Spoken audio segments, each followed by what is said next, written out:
आता पाहूया टॉप 9 महत्त्वाच्या बातम्या।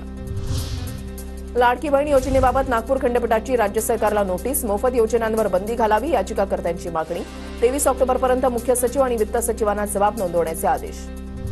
बदलापूर अत्याचार प्रकरणामधील आरोपी अक्षय शिंदेच्या मृत्यू प्रकरणाचा अहवाल नोव्हेंबरमध्ये द्या, उच्च न्यायालयाचे न्यायदंडाधिकाऱ्यांना निर्देश।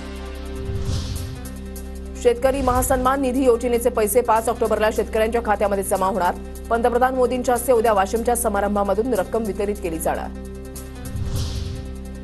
यंदा तामिणी घाटामध्ये रेकॉर्ड ब्रेक पावसाची नोंद, तर चेरापुंजीमध्ये बरसला देशातील दुसऱ्या क्रमांकाचा पाऊस।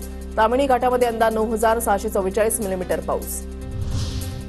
पावसाचा जोर कमी होताच राज्यामध्ये ऑक्टोबर हीट। विदर्भामध्ये पारा 35 अंश सेल्सिअसवर, तर मराठवाडा, मध्य महाराष्ट्र 33 ते 34 आणि किनारपट्टीवर पारा 33 अंश सेल्सिअसवर।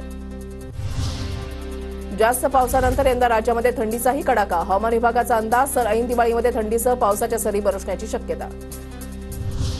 10वीच्या परीक्षेचे अर्ज भरण्याचे वेळापत्रक जाहीर। 7 ऑक्टोबर ते 5 नोव्हेंबर या कालावधीमध्ये अर्ज भरता येणार।